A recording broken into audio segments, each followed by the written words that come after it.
What's going on, everyone? This is Hutch Brown. You're listening to the Dynasty Hotseat.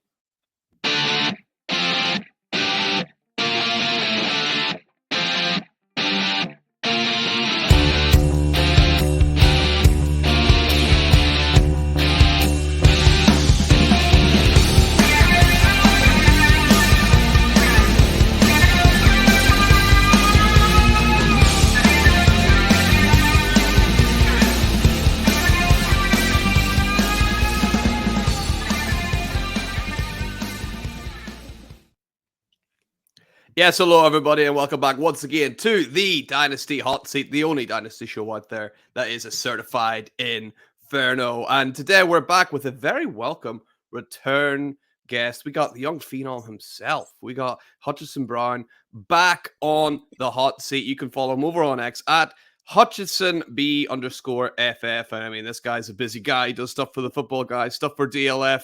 And of course, he is a co-host over on Hooked on Fantasy with Luke Sawhook too. Hutch, great to see you again, buddy. How you doing? Yeah, it's great to see you, man. I'm doing great. Woke up this morning, decided to talk some fantasy football. It's gonna be fun. Gonna be fun. Yeah, absolutely. Glad to be back on the Dynasty hot seat. Yeah, it's great to have you back on board, and great to have any new listeners that you brought on over with you, Hutch. If you're new here, hey, make sure you're hitting that like and that subscribe button as well. Yeah, absolutely. Yeah. So thank you for joining. And of course, any returning viewers, hey, great to see you again. Hope you're doing well. So, Hutch, me and you, we're going to chat a little bit about this 2024 rookie class. We're going to, first of all, just go over some things that you've noticed as a particular trait of this class, and then we'll roll right into it. We'll put you in the hot seat and we'll go through this rookie mock draft. But to kick off, Hutch, anything that you've noticed about this class in general, anything maybe post-draft that has changed for you, or what are the main traits of this class? Wow, I mean that's the very broad question. It's very hard to pin down there. But I mean, I'm gonna be honest. I think the big thing I noticed about this class is that the running backs are a tad underrated. I'm not gonna lie. There's a few running backs that I really like in this class. Actually, coming in this class, obviously we didn't like the running backs, and I didn't love the running backs either. I mean, this definitely wasn't the strongest of classes. But there are some landing spots and there's some really interesting situations that are really good for fantasy. And I feel like some of these guys are getting a tad undervalued in rookie drafts, and I'm excited to take advantage of that value. When it comes to Dynasty, you can get those younger running backs. It's always just an advantage because if these guys become studs, it's so advantageous to have these young stud running backs because there's very few of them. So there are a few running backs. You might be able to see that in the mock draft today.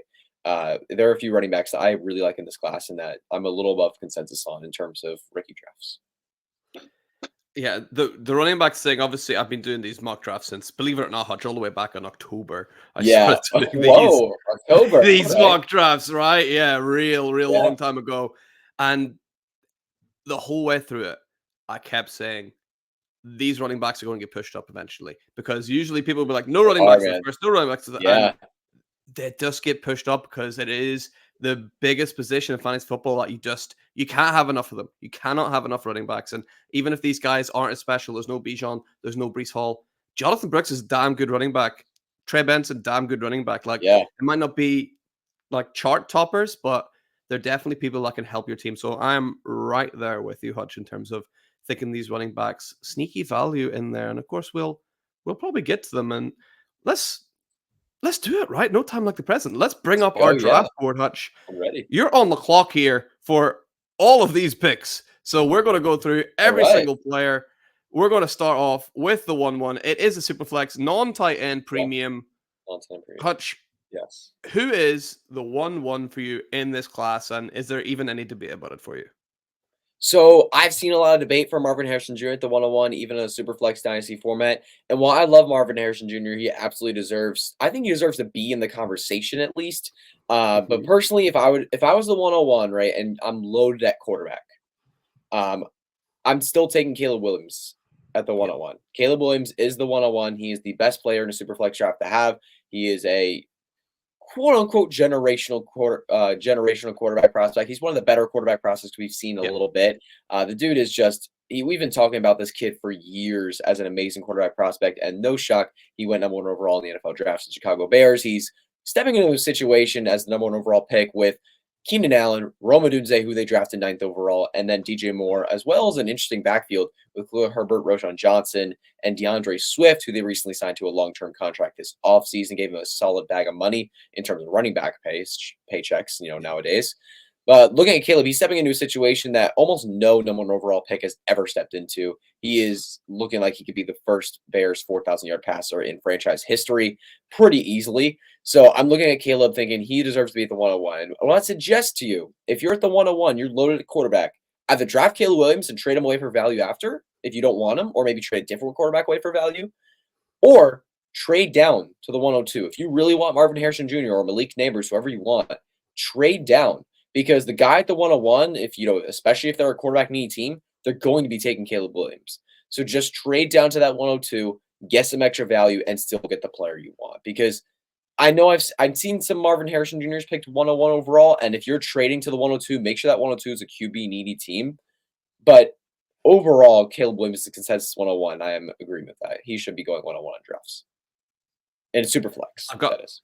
I've got a head scratcher for you. Well, maybe it won't be, but this is one that I've seen posted online, and I'm still debating what I would do. So let's say, Hutch, you're in a draft, you're on the clock, you've got the 101, you're about to press pick on Caleb Williams, but you get a notification there's a trade in your inbox, and it just says you trade the 101 straight up for Joe Burrow. What are you doing? Caleb Williams or Joe Burrow in a Dynasty Superflex draft. Now, that is quite an intriguing offer, honestly. I mean, Joe Burrow is a player that, unfortunately, in his career has struggled with a lot of injuries. He's missed a lot of time in his career, and he's, 27, 28 years old and he just doesn't – he's given us a couple great seasons, but otherwise it's injuries that have gotten his way. He's Jamar Chase. He's T. Higgins this year. Beyond that, I don't know if he's going to have T. Higgins. I don't know if beyond this year he's going to have T. Higgins. I think it's just going to be Jamar Chase, maybe Jermaine Burton if he steps up in a big way with Cincinnati Bengals in following years. If I were the 101 manager and I got that offer, I think I would take it. Joe Burrow is an elite quarterback. We know he's an elite quarterback, and we know what he is. It's really close, though. Caleb Williams absolutely deserves to be ranked in the top 8 conversation in a Dynasty Superflex draft, and Joe Burrow's right on that line. So I would take that trade, but what I do with Dynasty trades always, if I see an offer come into my in my notifications that I want to take, I always see if I can get more. I always try to add a 3rd or a 2nd round pick, or always add a bench player that I like to see if I can squeeze out a little bit more value. Because if someone offered me a trade and I just took it, I am giving up an opportunity to ask for more. I'm always going to try to ask for more, ask for an extra 2nd, ask for an extra 3rd, ask for an extra bench player that I like, because I can squeeze out more value that way. So personally, if I saw that trade, I would ask for more value. And if I fail at it, I would just take Joe Burrow, because I think Joe Burrow is a more valuable Dynasty quarterback than Caleb Williams. But it's extremely close. That's a good question. It's super close, right? I keep changing my answer. Like, whenever you see the last hype up video, you see of Caleb, be like, oh, actually, maybe I'll go Caleb. And then you see a Joe Burrow. Yeah, exactly. Like, oh, I changed my mind.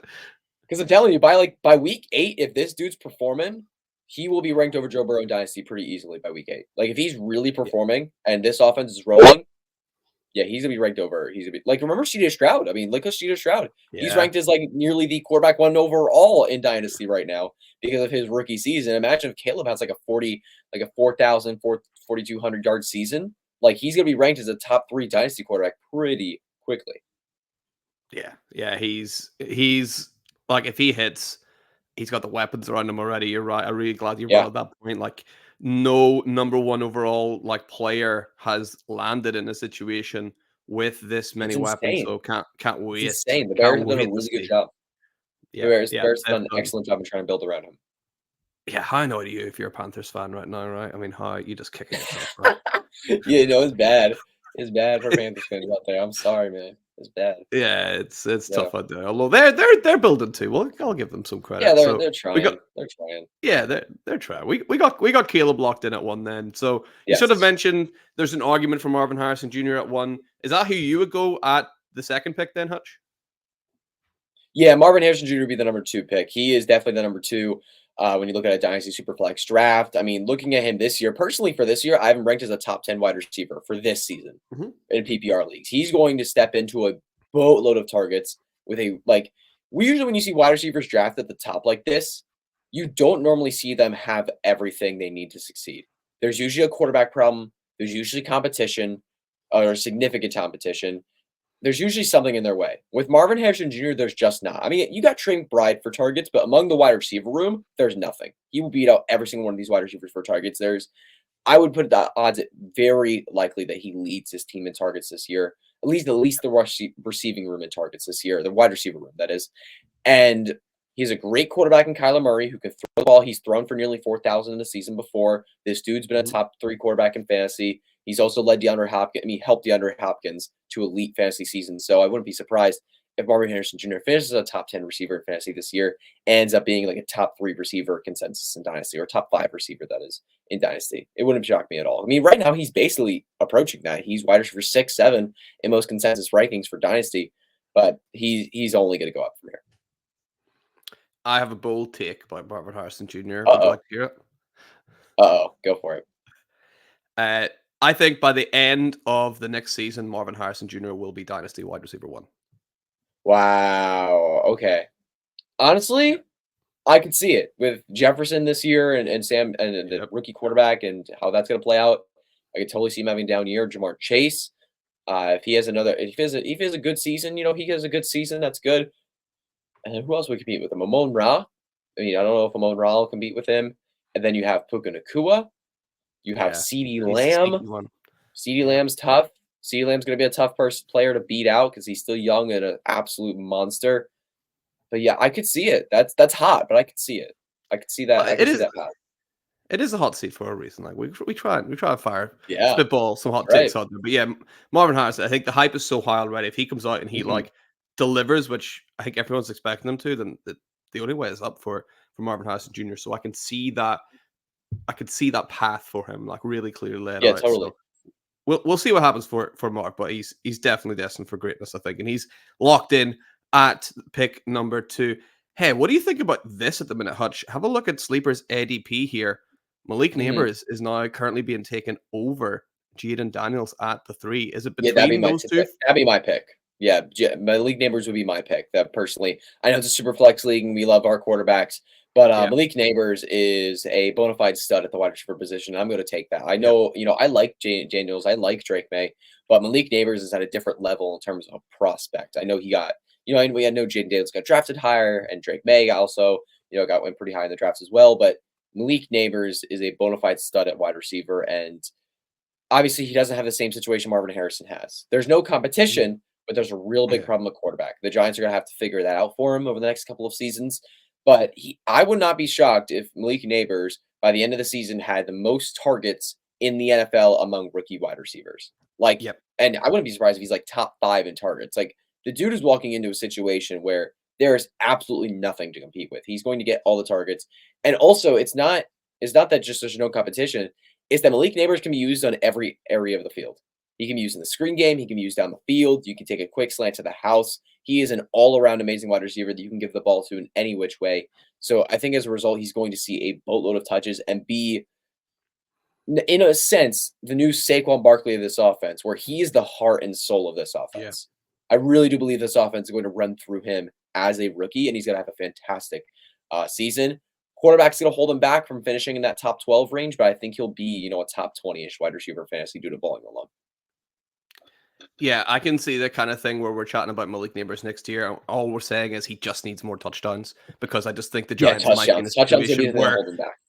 Yeah. yeah, like that, and that's not going to be a Malik Neighbors issue. That'll be a Daniel Jones. That'll be a Giants issue. And one Correct. thing that people I think are commenting on a little bit, but everyone's talking about Malik Neighbors. There's not a lot of competition in the wide receiver room, which is true. But they also don't have a run game much, so they're probably going to have They to throw the don't, ball yeah, they targets. don't. I mean, they have Devin Singletary back there, and I know they drafted Tyrone Tracy, who's a really interesting prospect. But yeah, they don't really have much at the running game either. So it's Oh, gonna be like, are we gonna throw a ton now? Like it's interesting. It'll be a very interesting don't have season for to. them. Yeah, I can't wait to see what Neighbors does. So yeah, he's rising up the ranks. That's something I've noticed him sort of slowly creeping up above. Yeah. And yeah, like you said, he's now locked in at the 3 position in ADP wise. So where are you going then at pick number 4, Hutch? At pick number 4, I mean, this is where things get really, really interesting because obviously, Yeah. some people really like Daniel Daniels, some people are like Brock Bowers, Drake May. Like, there is a lot of ways you can go here. Personally, I am not the biggest Jane Daniels fan. I don't think he's going to succeed. If I had a bet right now, I don't think he's going to have major success in the NFL. For fantasy, for the next season or two, he's probably going to be excellent. But if I'm Mm, looking at a longer career, if I'm looking at a more successful career, I would look at Drake May. And he also has plenty of rushing capabilities. So if I'm on the clock at the 104, I'm actually going to take Drake May. Jane Daniels is a really intriguing prospect. His rushing is amazing. He literally could be the next Lamar Jackson. But I'm going to be honest. I think you could argue Drake May has the potential to be like the next Josh Allen. He is so mm. physical, so big, so powerful. He's a cannon for an arm. And the thing about him, he's extremely young. When I watch Drake May, I really try to watch a lot of film on both these guys, Drake May and Jane Daniels, to determine who I really want. And both of Mm. them have inconsistent decision making. Both of them have times where it's like, why'd you make that throw? Like, what the on earth was that? Both of them have moments where they just miss. They just completely miss the wide receiver. Yeah. Drake May has those moments very less often than Jane Daniels does, and Jane Daniels is 23 years old competing against 19 and 20-year-olds, while Drake May is 20 or 21, that is. I think he just turned 21. Like, Yeah. the dude is he's a baby boy, and he has time to sit behind Jacoby Brissett and learn potentially. Maybe they throw him in right away, maybe they don't. We'll see how that goes, but he's going to have he has a big opportunity here to succeed and be the next good Patriots quarterback. Jane Daniels, on the other hand, while I love the offensive system that Kingsbury's going to bring, I love the receiving room here. You got Terry McLaurin, Jahan Dotson, you have Ben Sinnott, who they added in the draft, who I think is a really good Yeah. tight end prospect. You got an interesting receiving room here, and you also have a pair of running backs that are also really solid. I'm very concerned about him, man. He just doesn't 4 years and a very inconsistent season. Then one last year, he broke out like crazy, had amazing season with 2 elite wide receivers at his disposal with Brian Thomas Jr. and Malik Neighbors. But he just shows so much inconsistency at every level. As passing, he just doesn't know how to make a right decision. He is always throwing the ball in the wrong place. It gets him in trouble at times. He doesn't go through his reads properly. There are many times where he struggled to go through his reads. He would one read and duck and run. And even with his running, he is just not a good decision maker. He takes brutal hits for absolutely no reason whatsoever. I remember a Oh, time yeah. watching him try to dive over the offensive line and get hammered. Like, the dude just jumped straight up like Mario over the offensive line and got absolutely destroyed by a defensive player. And it was just like, what are you doing? Like, why are you putting yourself out there like that? Like, I think he could get himself into a lot. And there's also another big number that translates well in the NFL is pressure to sack ratio. Mm. His pressure to sack ratio is terrible. Dude does not escape pressure very well.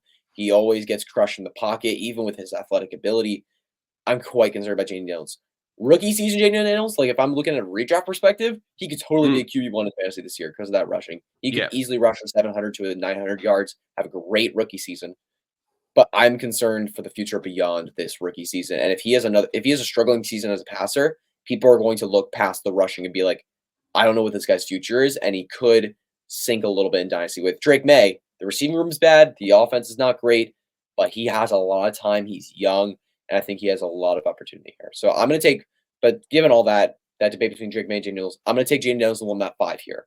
I think he's a very worthy pick at this spot. Because Yeah. of that rushing, because of that upside, I just slightly prefer Drake May.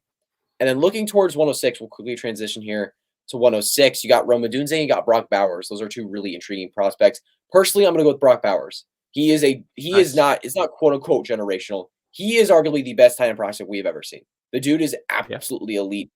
Dominated as a freshman in college. You know, I think he had 13 touchdowns in his freshman season, and then continued to dominate and get even better throughout his college career in terms of yardage, in terms of efficiency. The dude just was an elite producer throughout his entire college career.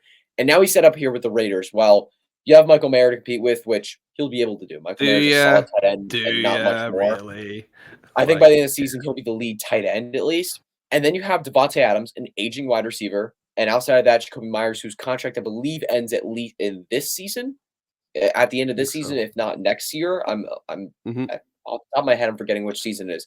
But nonetheless, the competition is slowly going to start to fade out, and Brock Bowers is going to have an elite opportunity here to be the number one, potentially number one in targets in a Las Vegas offense. So I'm super excited to see what he does.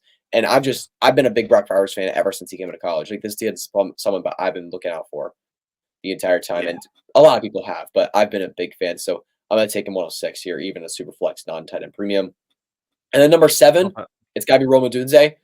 I mean, Roma Yeah. Dunze is the clear number 3 wide receiver in this class to me, and obviously the Chicago landing spot is not ideal. You have a lot of competition, but he gets to develop with Caleb Williams, and that's excellent. So I'll take Roma Dunze. And now with number 8, I'm looking at a spot where, look, I'm going to throw out not a hot take, but Xavier Worthy in his own tier here at wide receiver 4 of this class. Mm. He is in his own tier. Like he is, it's not even a discussion for me who's the wide receiver 4 of this class. He is so much closer to the Roma Dunze, Malik Neighbors, Marvin Harrison tiers than he is to the rest. He is a How much borderline of wide receiver.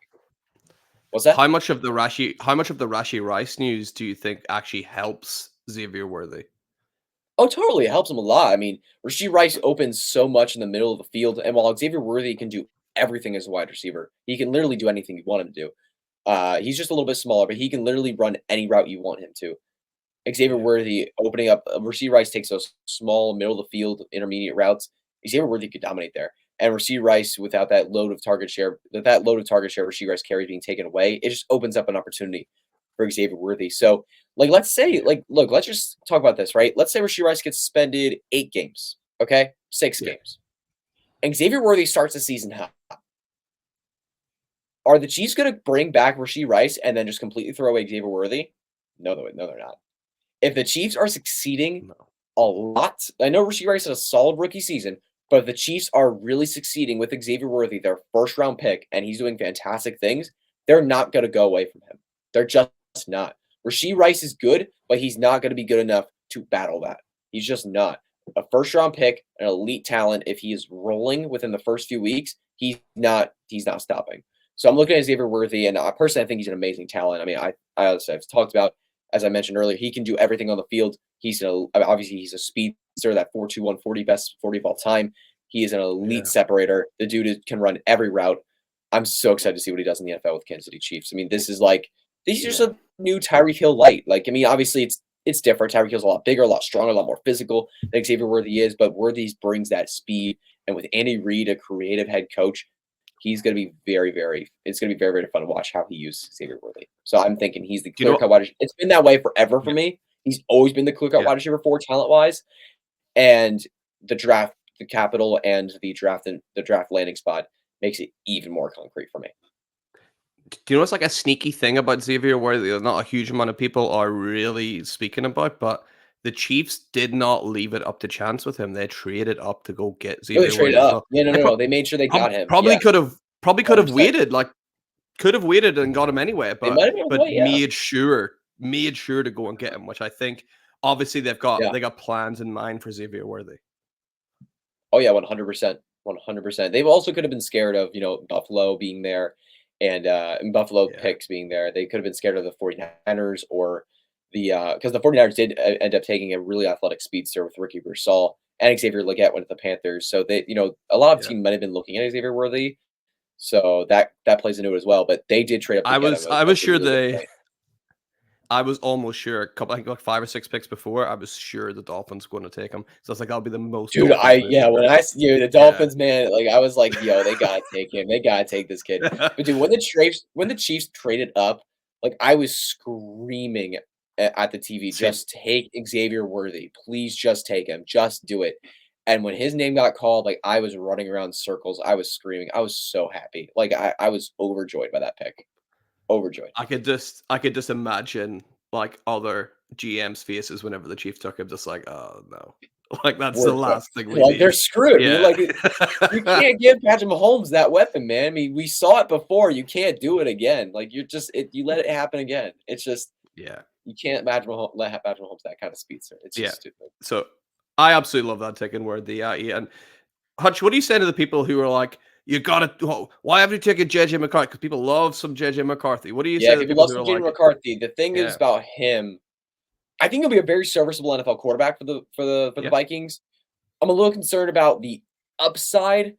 I feel like the only way he reaches a true ceiling, like a true top 10 ceiling, is if he puts up Brock Purdy level efficiency. Because the thing is, in Michigan, he was Mm, basically a Brock Purdy, where the system was built around him to succeed. You have an elite run game with Blake Corum, who I think he scored like 28 touchdowns in his last season of college. I believe that was the number. crazy. You could fact check me on Google. I think it was 28 rushing touchdowns, which is Yeah. absolutely ludicrous, by the way. But you have that run game, and then you have Romo Wilson, a really good wide receiver. The system was just built for him. And Jay McCarthy is a very good pocket passer who can move and escape pressure and who can run for a first down if you need him to. But Yeah. McCarthy and the Vikings, it's very similar situation where you've got two very solid running backs that can take the load there. Justin Jefferson, Jordan Addison, TJ Hawkinson, eventually when he returns from his injury. And you have Brandon Powell as well. He's a very underrated receiver. He's just a dog, dude. Dude is so Yeah. physical and so violent with his with his play. I love Powell. He's not like a wide receiver one or anything, but as a wide receiver three, it's really, really intriguing to have him on the offense. So I think for me, he ranks still a little bit lower. There's still a couple guys here that I would take over him. So looking at the next player on the board, I'm gonna look wide receiver here. And I'm gonna take Lad McConkey, actually. Lad McConkey, wide Nice. receiver of the Los Angeles Chargers. I'm a big fan of him. I mean, I wasn't like a superstar fan of him. I know some people have him in their top five. He was more like wide Yeah. receiver 6, 7 to me, but the Los Angeles Chargers landing spot is really ideal. Honestly, for the Chargers, I was really, really hoping they draft Brock Bowers at 5. Like that was Me my too. pipe dream. Yeah. That would have been so elite for fans. That would have been so great. But it didn't happen. They got Lad McConkey in the second round. And the thing is about Lad McConkey, I think he could be, in a sense, what CeeDee Lamb is to the Cowboys. Because CeeDee Lamb, you can put him at every area of the field. You can give him handoffs if you want to, and he can work every area of the field. And while Lad McConkey isn't as big or as physical as CeeDee Lamb, he is someone that can work all over the field. Like, he is someone Yeah. that can do everything. Like, I don't remember the numbers exactly right now, but it was nearly a 40-60 split on his slot versus out wide percentage. Like, dude was just right there. And then 20% of his, I believe 20% of his targets came down the field, 20 plus yards down the field, and about 20% came behind line of scrimmage. He can take screens, he can go downfield, he can work all over the field, and that's what they need. They need someone that can do everything because right now they don't have anybody that can do anything. They need No, someone that can do they everything, don't. and that's Lad Yeah. McConkey. So I think he's a dark horse candidate to lead the NFL rookies in targets too. I talk about the Yeah. Malik Neighbors early in this draft. I think he's a candidate to do as well. And when you think about it, all the opportunity in the world to be the wide receiver one for Justin Herbert. For Justin Herbert, one of the elite quarterbacks in this league that we have today. Just think about that. It's an elite opportunity here for Lad McConkey. So I'm gonna take him with number 9. Yeah, I love that. Lad McConkey just you're right. In PPR leagues, he's gonna be worth his weight in gold just for those Mhm. targets alone. And yeah, I know a lot of people say that Harbaugh's not going to throw the ball, but I mean I said it on the last show. Harbaugh's not stupid. He realizes he has Justin Herbert here. Like you don't buy a Ferrari and park it in the garage, right? You let it rip, right? So Yeah, he's it's gonna get it's he's hard gonna though get because plenty of targets.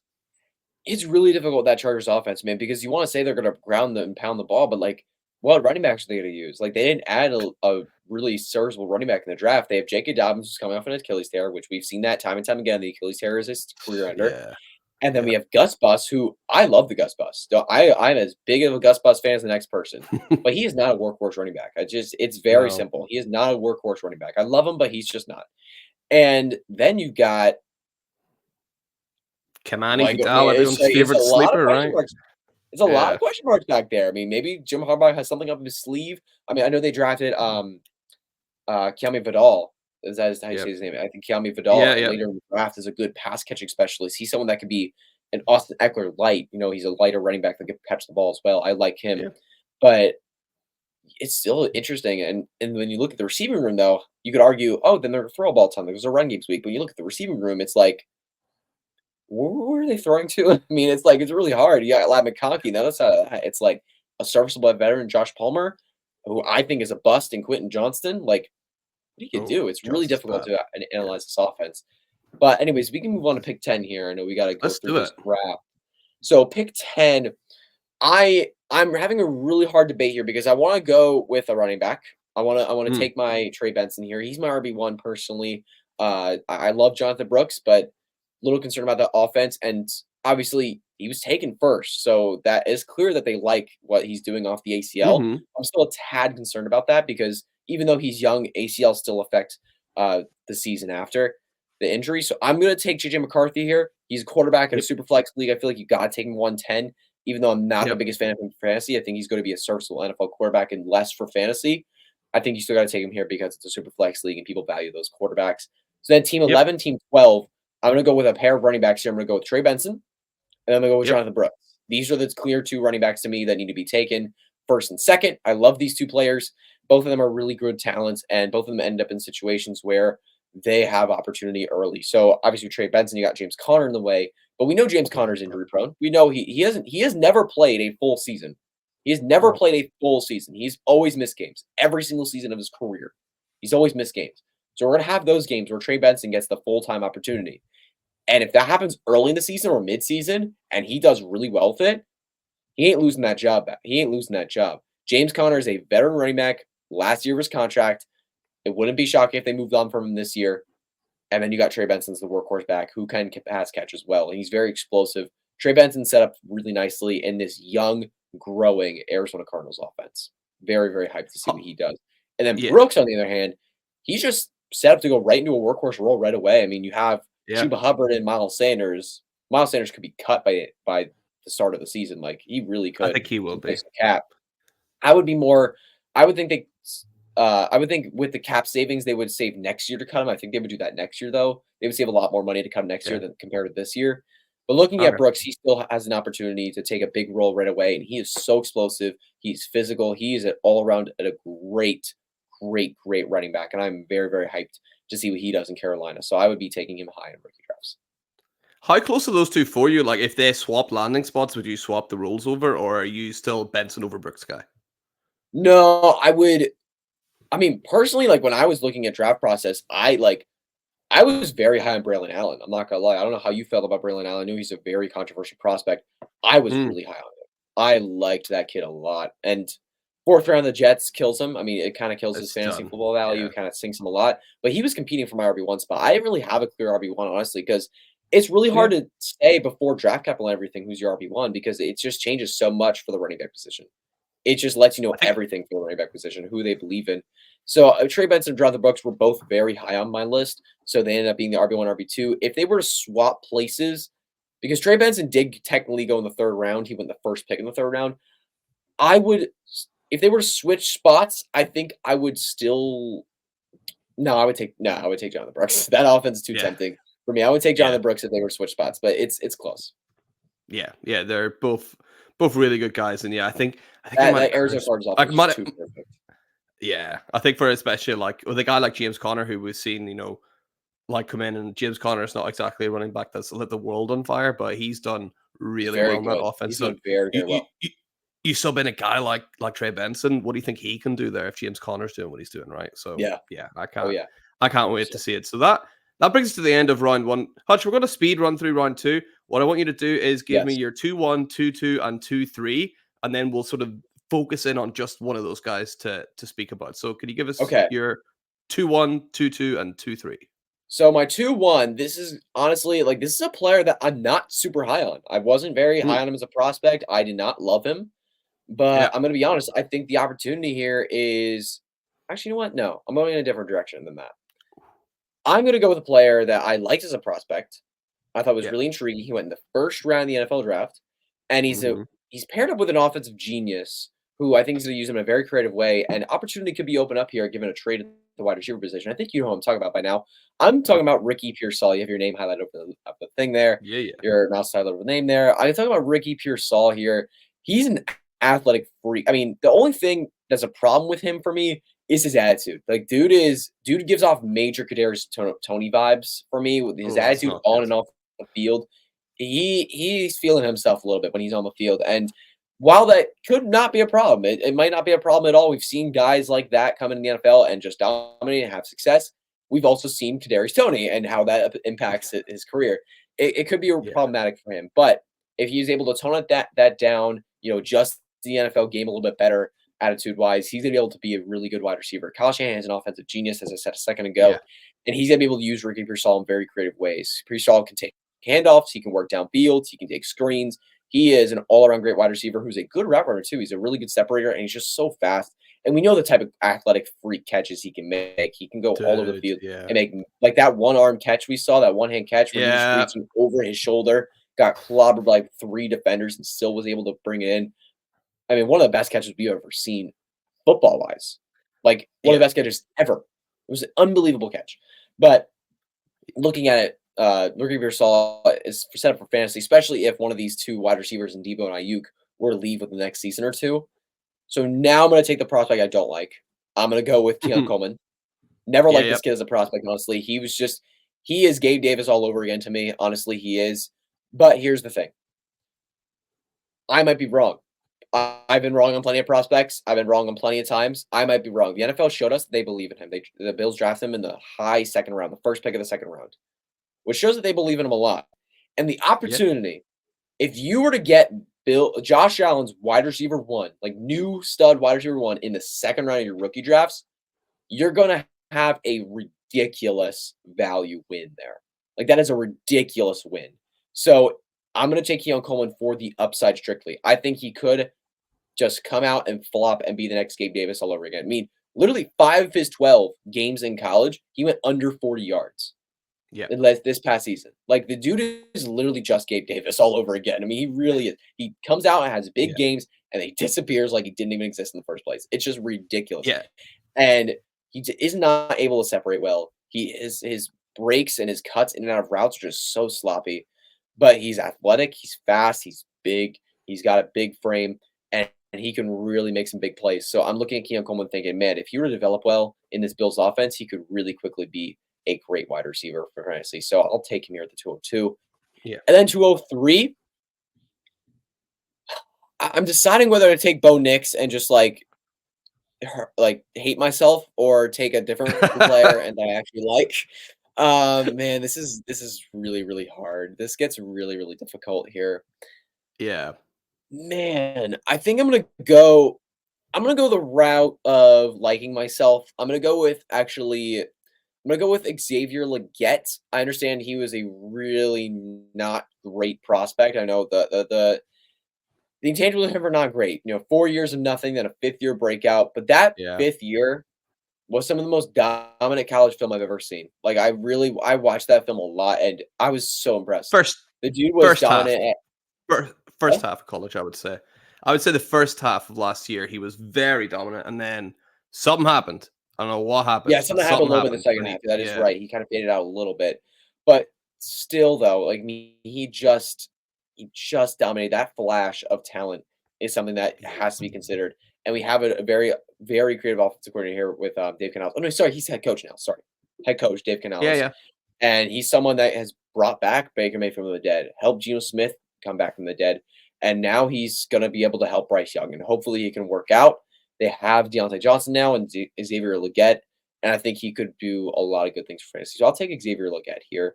I was really hotly debating between Bo Nix. Obviously, I don't believe him as a prospect at all. I really don't. I don't understand how the Broncos thought it was a good idea to take him 12.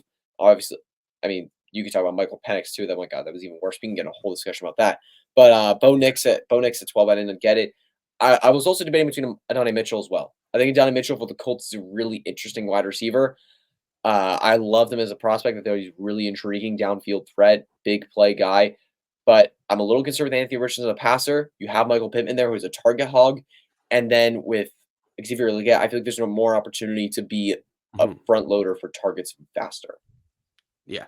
So the Deontay Johnson thing with Legette is the thing I would worry about the most, because we've just seen traditionally Deontay Johnson is just like a hoover when it comes to So I'm going to be interested to see where they put Legette, because actually a lot of time at South Carolina, I liked Legette when he was sort of playing that like big, gigantic slot role, I suppose we could call him. I think that's what they'll do with him, honestly. I think that's what they'll do. Yeah, I think so. But then I'm like, well, where are they going to put Deontay? It's going to be interesting. Bryce Young, there can be zero complaints about what is being surrounded by Bryce Young at the minute. Like, Bryce Young has been given every opportunity now in this season coming up. So this is it. It's his last chance saloon, right? Already, I know it's only his year 2, but I think this is his only shot, this is it. I mean, because the thing is, the NFL nowadays, so I hear people say all the time, like, these quarterbacks taken so high, they have such a long leash. They have like 3-4 years. I'm like, not anymore, man. The NFL's too fast. People, they move on real quick. The NFL is willing to move on from you real quick. If Bryce Young does not, I mean, look at Trey Lance, man. I mean, they were willing to move on with him, and he didn't even really get starting snaps very much. Yeah, like, teams are willing to move on very fast from players, especially at the quarterback position. They're just willing to move on really, really quickly. I mean, we saw the Cardinals in 2019. I feel like if the Panthers had the number 1 overall pick this year, we would see Caleb Williams in Carolina. I really do believe that we would see Caleb Williams in Carolina if they had a number 1 overall pick. Like, I mean, Yeah. they did with Kyler Murray in 2019, the Cardinals did. I think if this year, if Bryce Young struggles and they're a bad team again, which if he struggles, they're gonna be a bad team again and have a high pick, Mhm. quarterback is gonna be on their top list of players to draft. I said, I can't remember what show I was on. I think I was maybe on the Fantasy Wildcard show. I've got one this will be my last hot take for you of the show, Hutch, and then we'll Go get for on to it. the rest of the draft. Give me it. Xavier Legette, I don't think Bryce Young is going to be throwing him passes next year. I think Kirk Cousins is after next season. Ooh. You think the Falcons gonna trade Kirk Cousins to the Panthers? I think Kirk Cousins will play next year, and then they'll trade him to the Panthers. So this is a Michael Penix thing. Wow, that's intriguing. Yeah. That is Yeah. very, very interesting. I mean, if they want to get out of his contract, I mean that's an honestly an option. But the thing is, looking at his, because the thing is, Kirk Cousins' contract. The thing is, it is very front loaded. I will say that the Mhm. first 2 years are Mhm. very front loaded. The last 2 years, they can get out of it. So if they wanted to trade and get him away after a year or two, that wouldn't be too shocking. So I mean, I could see it. It'd be tough trading in division though. Trading Kirk Cousins in Yeah. division to the Carolina Panthers, that's a little bit difficult. That's something that doesn't really happen in the NFL very often, especially with bigger name players like a Kirk Cousins. But I mean, the precipice is there because with Michael Penix there, they might be looking to move Kirk Cousins after a year or two. So totally a possibility. Yeah. I'm looking forward to see what happens over there. It's a whole thing, right? So That's a whole thing. let's Yeah, move on. yeah. Yeah. We'll maybe get to when we get to if we get to Michael Penix, I don't know if we're going to see him. So we got picks 2, 4, 2, 5, and 2, 6. Are we going to see a Michael Penix? Are we going to see a Bo next year? What are you thinking, Hutch? So I'm gonna take Bo Nix first. 2-4. Yep. I mean, I don't like it. I don't want to, but I feel like in a super flex you have to Yeah. because you got the quarterback. And look, again, I might be wrong. There is a world where he succeeds in the NFL and actually has a really solid career. And if that happens and you're getting him the 2-4, that's good. Because the thing is, I wanted to. I've kind of brought it up a couple times with these players. I want to make sure in fantasy football, something I learned this past year is I learned that it's a game of probabilities, not a game. Yeah. I know that, but that's something I want to put more emphasis on.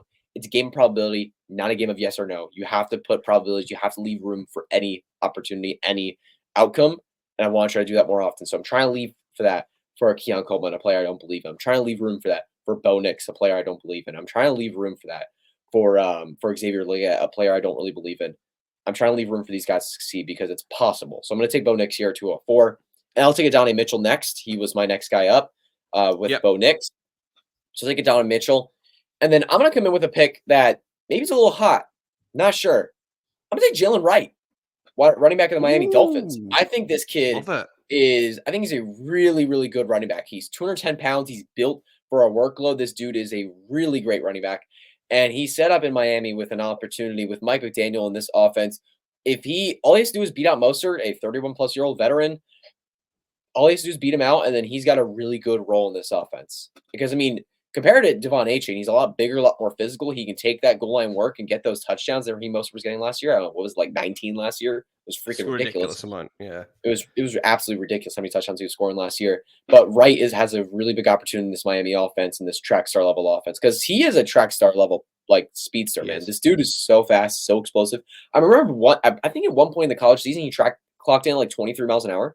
Like the dude is just ridiculously fast. Like he can outrun almost anybody in the league, and I'm very excited to see what he does with Devon Achane and Raheem Mostert.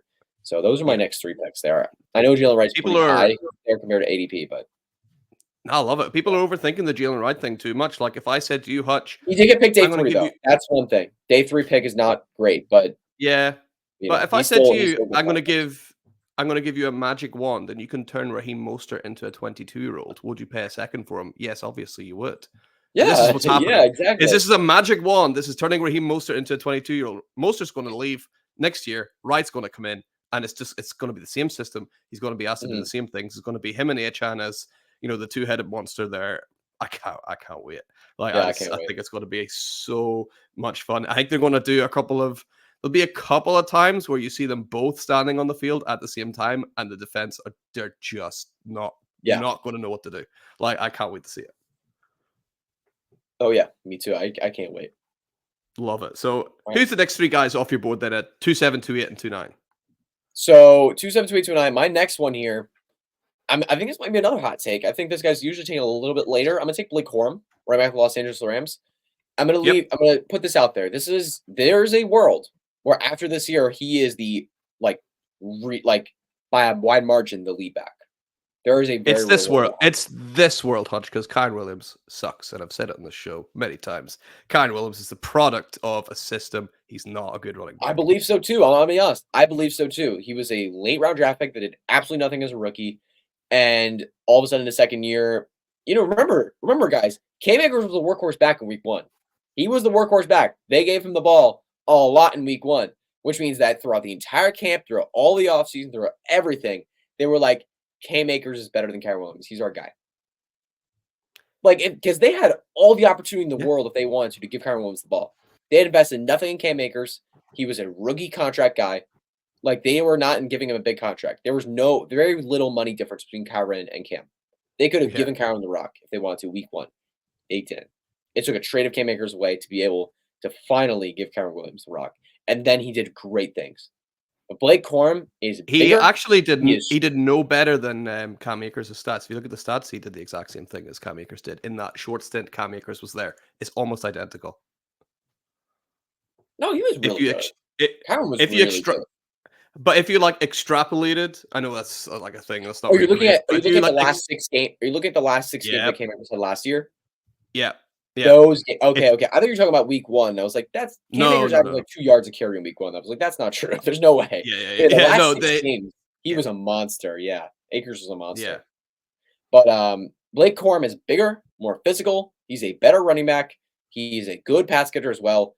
I think they're going to be very quickly getting him involved in the offense. And I don't understand why Kyron Williams is being drafted as like a top 6 running back in redraft right now. He's still being drafted in that range. I think it's completely blasphemy.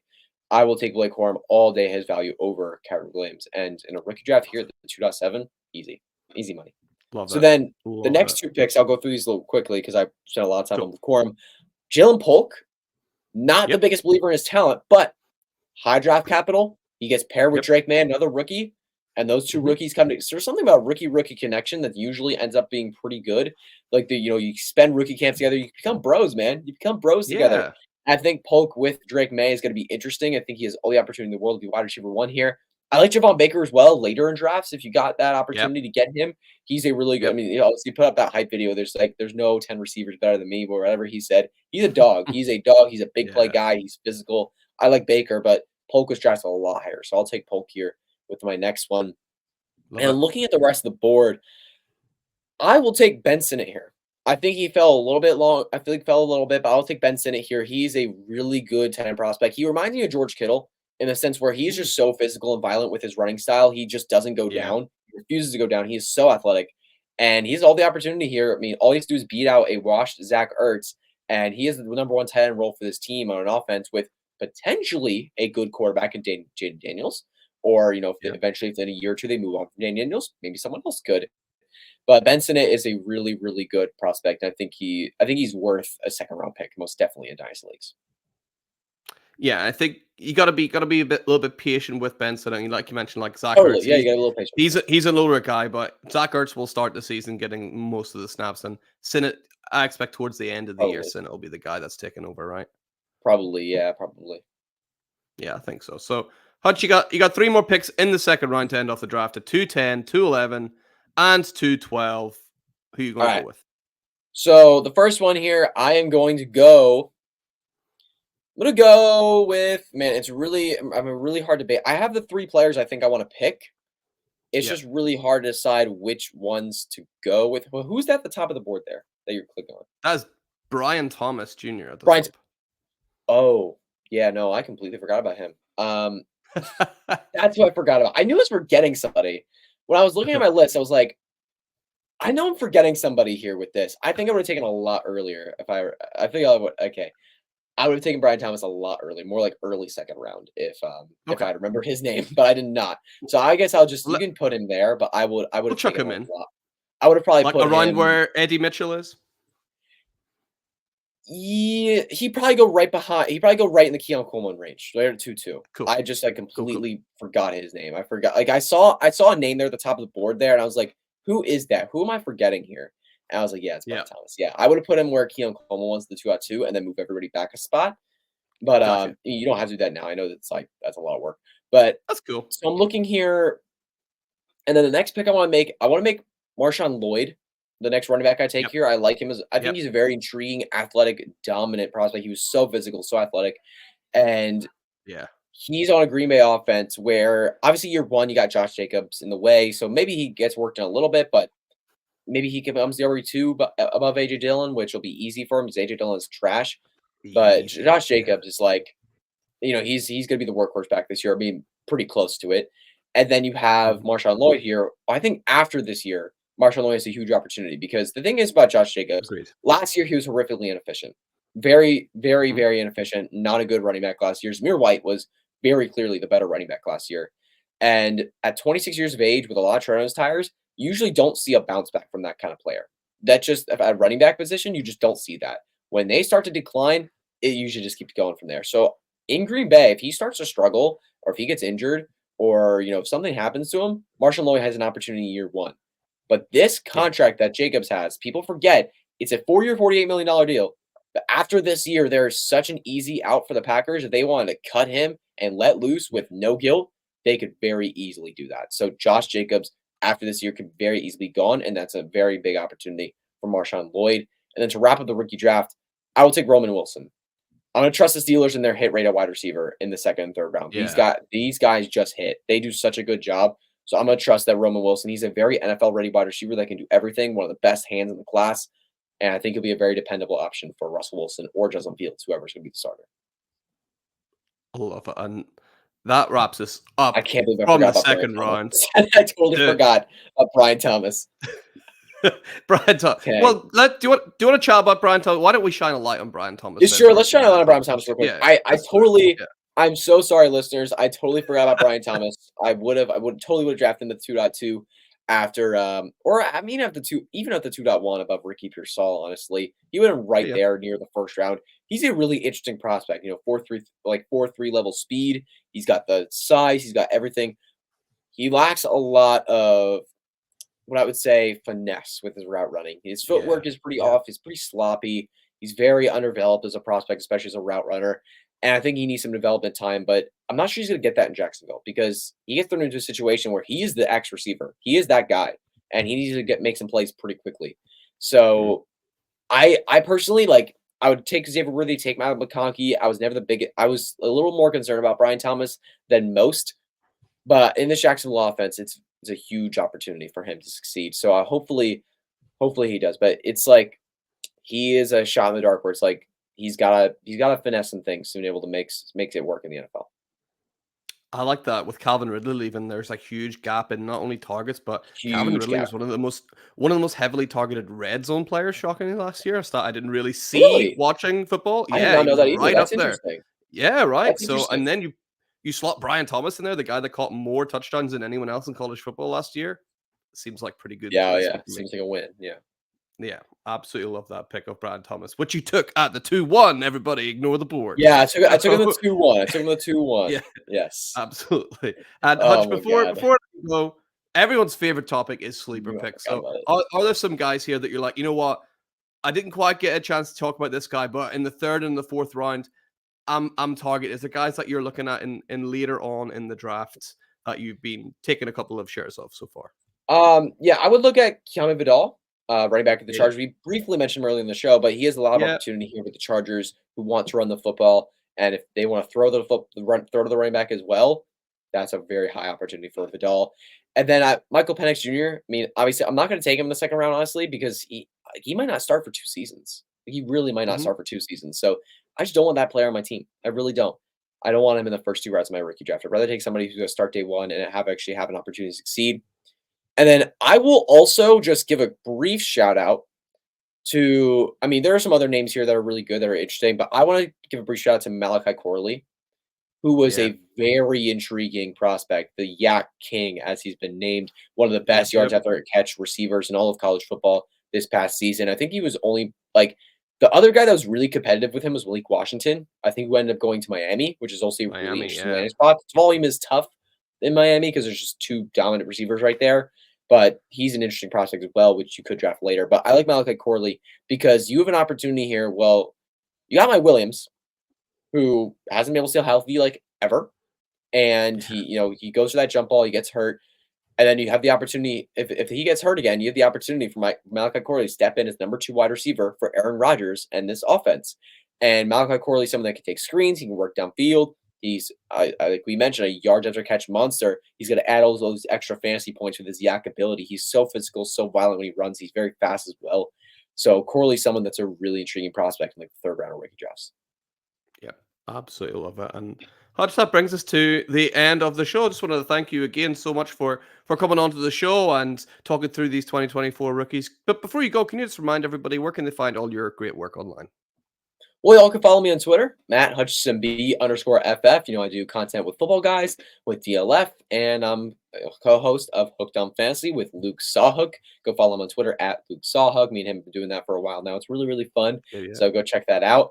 But yeah, just follow me on Twitter. I post all the time. I'm hanging out. If you ever have questions about fantasy football, you can DM me and I'll do my best to answer you. I got a lot of DMs. So, I know stuff like I have a bunch of people who always DM me, ask me questions. So I'll get to you as soon as I can. But I'm always happy to answer questions. That's what I do here. I'm just a teenager trying to make his way in the fantasy football space. So any love and support would be greatly, greatly appreciated. And to you, man, thank you for having me again on the Dynasty Hot Seat. It was a pleasure being on the show. Thank you. Pleasure. It was absolutely all mine, mate. Thank you again. And thank you once again for everybody listening. Hey, if you've not already, hitting that thumbs up, that subscribe button, all that good stuff as well. And one final time from me, from Hutch, from everybody at the Dynasty Hotseat. Thank you for tuning in. And remember, for anything Dynasty you need to know, keep it locked on the Certified Inferno. And we'll see you next time. Bye. See ya.